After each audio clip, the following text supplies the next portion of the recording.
اور اس کے بعد ڈاکٹر جان لکھتا ہے پوری دنیا میں ہر ایک آدمی سیلفش بن گیا, ہر ایک آدمی مطلبی بن گیا. یعنی ایک جوان بیٹا اپنی بوڑھی ماں کو کھانا کھلا رہا ہے تو یہ سوچ کر کھلانے لگا کہ اگر میں اپنی ماں کو کھانا نہ کھلاؤں, کھانا نہ دوں 3 وقت کا, میری ماں کے نام سے جو بینک میں پیسے رکھے گئے ہیں وہ سارے کے سارے پیسے میرے بھائیوں میں تقسیم ہو جائیں گے.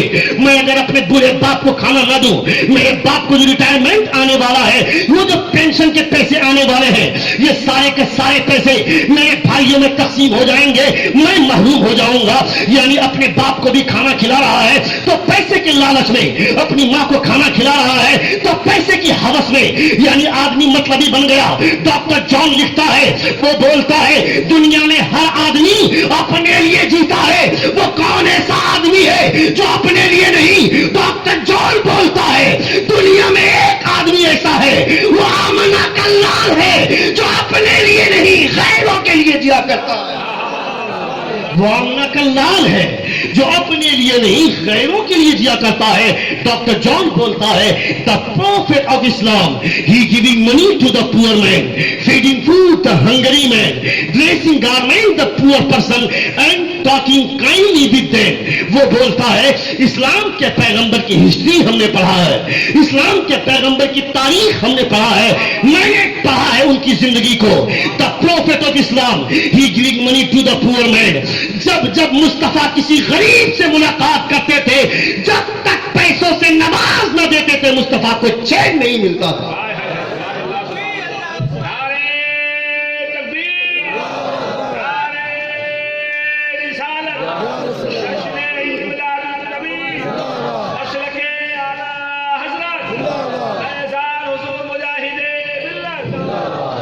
یہ ہے اسلام کے پیغمبر کا کیریکٹر, یہ ہے اسلام کے پیغمبر کی تاریخ. ہی گیونگ منی ٹو دا پور مین, فیڈنگ فوڈ دا ہنگری مین. جب کسی بھوکے سے ملاقات ہو جاتی تھی مصطفیٰ کی, خود کھانا نہ کھائے اس کی پرواہ نہیں ہے, مگر اس بھوکے انسان کو کھانا کھلانے کے تعلق سے مصطفیٰ جان رحمت جب تک اسے کھانا نہ کھلا دیتے تھے مصطفیٰ چین سے نہیں بیٹھتے تھے. ہی گیونگ منی ٹو دا پور مین, feeding food the hungry main, dressing garment the poor person. جب کسی ننگے آدمی سے مصطفیٰ کی ملاقات ہوتی تھی مصطفیٰ انہیں کپڑے سے نوازتے تھے. And talking kindly with them. جب کسی غریب سے مصطفیٰ ملتے تھے تو نرم دلی کے ساتھ ملتے تھے, مہربان ہو کر ملتے تھے. آج ہمارے دماغ میں دولت کا نشہ ہے, ہم دولت کے نشے کے مت والے ہو گئے. ذرا سا آدمی کے پاس پیسہ کیا آ گیا, وہ غریب آدمی کو حقارت کی نگاہ سے دیکھتا ہے, یہ سمجھتا ہے اس کی کوئی اوقات نہیں ہے, اس کی کوئی حیثیت نہیں ہے. آدمی کے دماغ میں پیسے کا نشہ چڑھا. کار میں بیٹھنے والا آدمی جب کار میں بیٹھتا ہے اور کسی سائیکل میں بیٹھے ہوئے انسان کو جب دیکھتا ہے اس کا منہ سور سے بھی زیادہ بدتر ہو جاتا ہے, اتنی حقارت کی نگاہ سے دیکھتا ہے وہ آدمی اس سائیکل میں بیٹھے ہوئے انسان کو. میں پوچھنا چاہتا ہوں اے انسان, دولت آج تیرے پاس ہے, فرعون کے پاس بھی دولتیں تھی, خدا نے اسے سمندر میں ڈبا کے مارا. نمرود کے پاس بھی دولتیں تھی, خدا نے مچھر کے ذریعے سے اس کو ہلاک کر دیا. دولت کسی کے پاس رہتی ہے, آج ہے تو کل نہیں ہے. دولت آج ہے کل نہیں ہے. اس دولت پہ اتنا گھمنڈ مت کر, اس دولت پہ اتنا غرور مت کر. اگر آج خدا نے تیرے لیے دولت ہے, دولت دیا ہے, اس دولت کی پامالی کے تعلق سے سوچ, اس دولت کے فیوچر کے تعلق سے سوچ. اور یہ جو غریب آدمی ہے اس کو اتنے ہلکے میں نہ لے. یہ اگر غریب ہے تو اس غریب کے تعلق سے مصطفیٰ فرماتے ہیں کل قیامت کے دن امیروں سے 500 برس پہلے غریب میرے ساتھ جنت میں چلا جائے گا. مصطفیٰ فرماتے ہیں امیروں سے 500 برس پہلے غریب میرے ساتھ جنت میں چلا جائے گا. مگر کون غریب؟ بھانگ کھانے والا غریب نہیں, چرس پینے والا غریب نہیں, جوا کھیلنے والا غریب نہیں, شراب پینے والا غریب نہیں, کھڑا ہو کر پیشاب کرنے والا غریب نہیں, جھوٹ بولنے والا غریب نہیں, یہاں کی بات وہاں, وہاں کی بات یہاں, اس طرح سے کر کے جھگڑے لڑانے والا غریب نہیں. ایسا غریب جو سوکھی روٹیاں کھا کر گزارا کر لیتا ہو مگر مصطفیٰ کی سنت کو کبھی ترک نہیں کرتا ہو, ایسا غریب امیروں سے 500 برس پہلے جنت میں مصطفیٰ کے ساتھ چلا جائے. اگر کوئی ایسا غریب ہے تو ایسے غریبوں کی تلاش کرو. اگر آدمی غربت میں رہتا بھی ہے, مفلسی میں بھی رہتا ہے, تو اس مفلسی کی وجہ سے پریشان ہونے کی ضرورت نہیں ہے. اور اگر خدا نے دولت دیا ہے, اس دولت پہ گھمنڈ نہ کرو. گھمنڈ کرنے سے آدمی, جس دن آدمی کے اندر گھمنڈ کی شروعات ہوتی ہے, اس دن سے آدمی کی تنزلی وہی سے شروع ہو جاتی ہے. تمہارے پاس آج دولت آ گئی, نبیت کونین کے تعلق سے آپ نے کبھی جاننے کی کوشش کیا؟ مصطفیٰ فرماتے ہیں, اے عائشہ اگر میں چاہ لوں, سنو غور سے, اے عائشہ اگر میں چاہ لوں تو یہ احد کا پہاڑ میرے پیچھے پیچھے سونا بن کر چلنے لگے. نبیت کونین نے چاہا نہیں تھا, صرف اتنا کہا تھا کہ اگر میں چاہ لوں تو آج بھی سب سے زیادہ سونا سعودی عرب میں پایا جاتا ہے.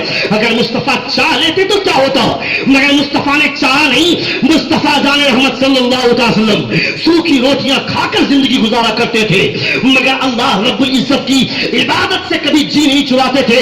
وہ میرا پیغمبر نبی کونین صلی اللہ علیہ وسلم جو زمین پہ بیٹھتے تھے تو نظر آسمان پہ رہا کرتی تھی, عرش معلیٰ پہ رہا کرتی تھی. نبی کونین کی بات تو دور ہے, نبی کونین کے غلاموں کے غلاموں کے غلاموں کے غلام حضرت خواجہ غریب نواز زمین پر بیٹھتے ہیں. They read the writing of لوح محفوظ, living on this land. جو زمین میں بیٹھ کر لوح محفوظ کی عبادت میں پڑھا کرتا ہے, وہ کوئی شیطان نہیں, خدا کا ولی ہوا کرتا ہے.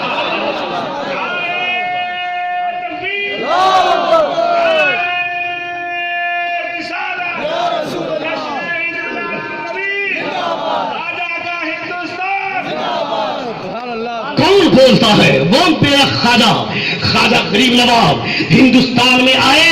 ہندوستان میں آنے کے بعد کوئی کہہ سکتا ہے خواجہ غریب نواز کے ہاتھ میں تلوار تھی؟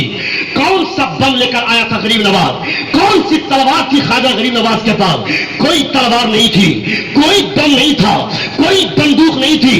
حضرت خواجہ غریب نواز کے پاس صرف ایک بوریا اور ایک کٹورا تھا خواجہ غریب نواز کے پاس. کیسے پورے ہندوستان میں خواجہ غریب نواز نے اسلام کا پرچم لہرایا؟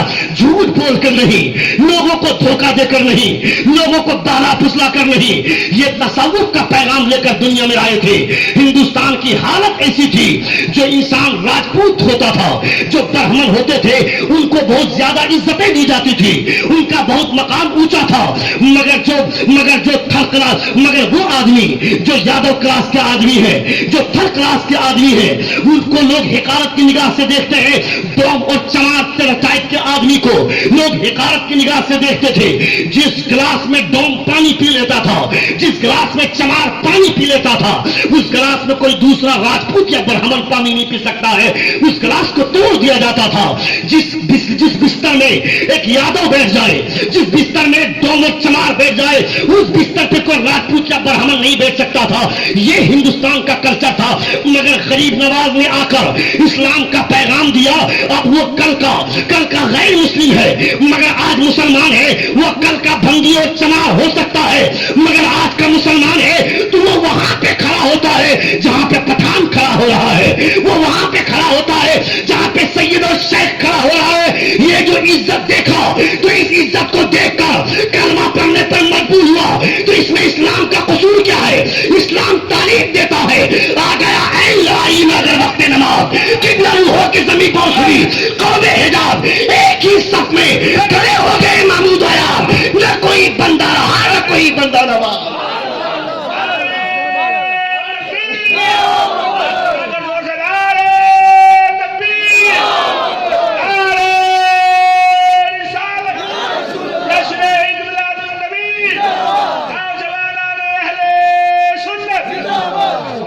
The prophet of Islam, he giving money to the poor man, feeding food the hungry man, dressing garment the poor person and talking kindly with them. میرا پیغمبر دنیا کو شانتی کا پیغام دینے کے لیے آیا ہے. میرا پیغمبر دنیا کو امن کا پیغام دینے کے لیے آیا ہے. تم نے دیکھا نہیں نبی کونین کی زندگی, رسول دی وقار صلی اللہ علیہ وسلم کی تعلیم, نبی کونین صلی اللہ علیہ وسلم کو حکم تھا, خدا کا ارشاد تھا, فمن اعتدى علیکم فاعتدوا علیہ بمثل ما اعتدى علیکم. اے مصطفیٰ, اگر کوئی ایک تماچا لگاتا ہے تو اس کو پلٹ کر دوسرا تماچا لگانا یہ ظلم نہیں ہے، یہ انصاف ہے اس کے ساتھ۔ مگر نبی کونین نے پتھروں کی چوٹ کھانے کے بعد جب نبی کونین کا بدن لہو لہان ہو گیا، جب نبی کونین کا زخم چھلنی ہو گیا، زخم سے سارا بدن چھلنی ہو گیا، پہاڑوں کے فرشتے نے آ کر کہا، حضرت زید نبی کونین کے ساتھ تھے دشت طائف میں، مصطفیٰ پر اتنا ظلم ہوا، چھوڑو چھوکروں کو، بچوں کو، چھوٹے چھوٹے بچوں کو ان کے پیچھے لگا دیا گیا اور کہا کہ ڈھیلے مارو اس انسان کو اور بولو پاگل ہے، پاگل پاگل بول کر بچے چلاتے تھے، نبی کونین کو پتھر سے برساتے تھے، پتھر مارا کرتے تھے۔ جو صحابی رسول نبی کونین کے ساتھ ہیں، صحابی رسول روتے ہیں، ان کو بھی چوٹ لگتی ہے۔ پہاڑوں سے کے فرشتے آ گئے اور فرماتے ہیں رسول دی وقار سے، اے مصطفیٰ میں پہاڑوں کا فرشتہ ہوں، اگر آپ اجازت دے دیں تو میں ان دونوں پہاڑوں کو آپس میں ٹکرا دوں، یہ سب کے سب تباہ ہو جائیں۔ نبی کونین فرماتے ہیں، اے پہاڑوں کے فرشتے تو اپنی طاقت اپنے پاس رکھ، میں لوگوں کے بدلہ لینے کے لیے نہیں آیا، میں رحمت کا پیغام دینے کے لیے آیا ہوں۔ میں ان لوگوں کے لیے، میں ان لوگوں سے ظلم کا بدلہ نہیں، ان کو دعاؤں سے نوازوں گا۔ مصطفیٰ نے دعا کر دی، کیا دعا کی تھی مصطفیٰ نے؟ میرے پروردگار، اے اللہ رب العزت، میرا پروردگار یہ میری قوم ہے، یہ مجھے پہچانتی نہیں ہے، مجھے پہچاننے کی سمجھ عطا فرما دے، مجھے پہچاننے کا سلیقہ عطا فرما دے۔ جب لوگوں نے مصطفیٰ کو پہچان لیا تو سب نے کلمہ پڑھ کر مذہبی اسلام میں داخل کر دیا۔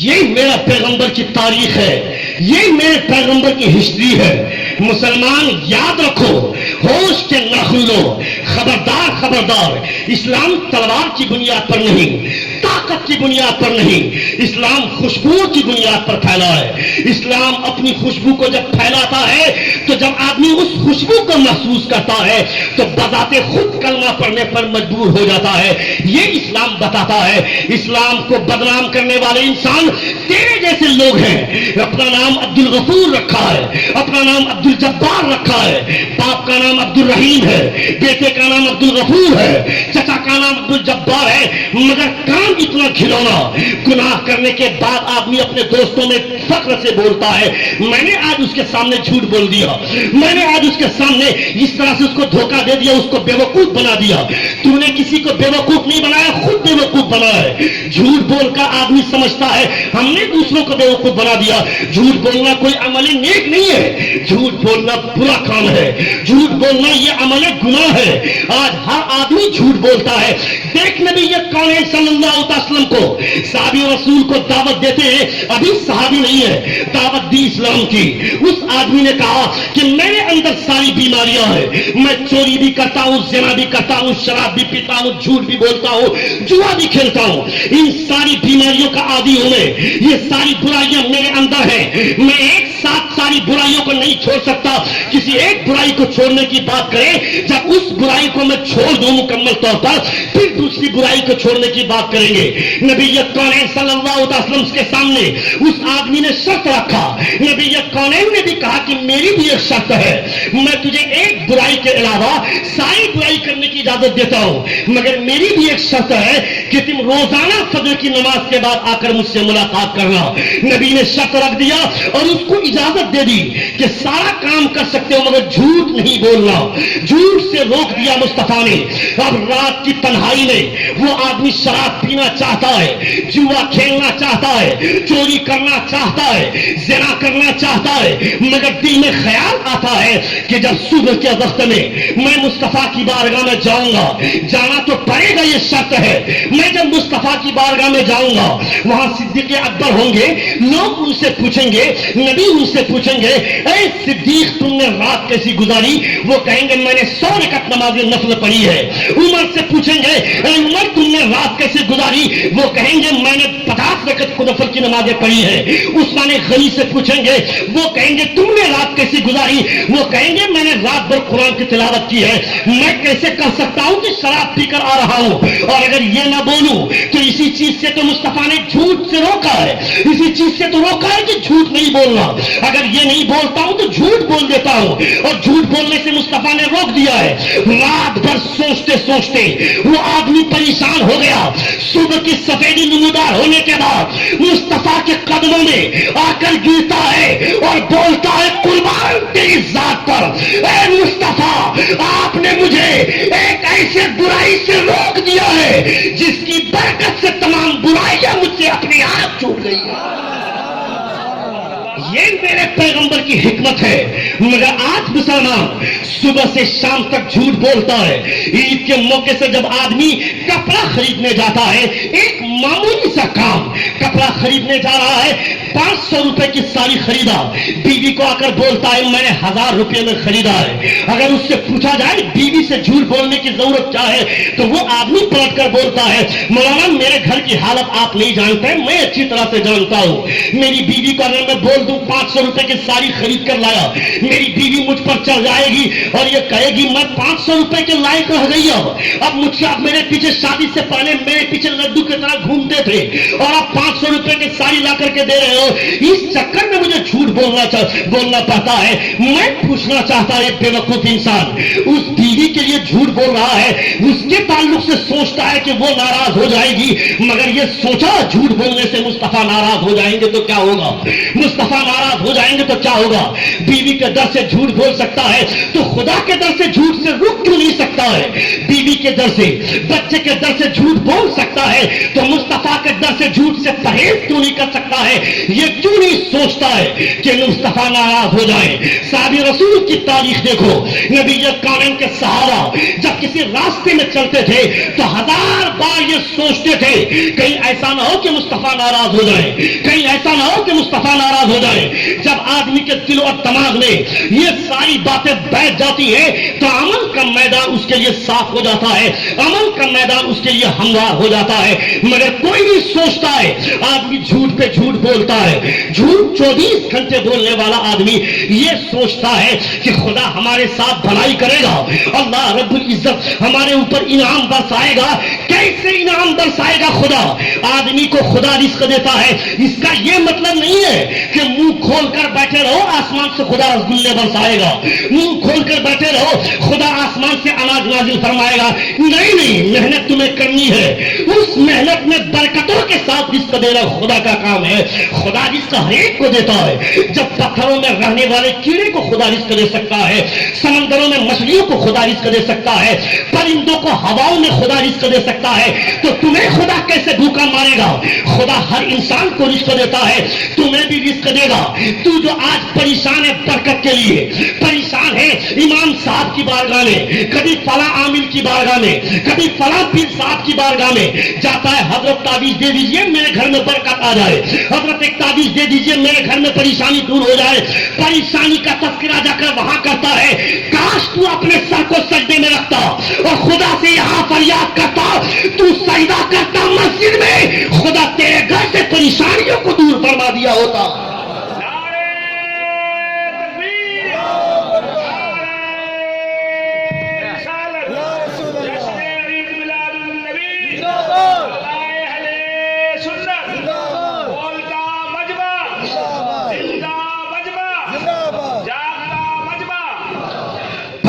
پریشان ہر آدمی کامیابی کے لیے۔ میرا بیٹا انجینئرنگ کا ایگزام دے رہا ہے، حضرت ایک تعویذ دیجئے اچھے نمبر سے کوالیفائی کر جائے۔ میرا بیٹا ڈاکٹری حاصل کر رہا ہے، ڈگری لینے والا ہے، ایک تعویذ دے دیجئے کہ میرا بیٹا کامیاب ہو جائے۔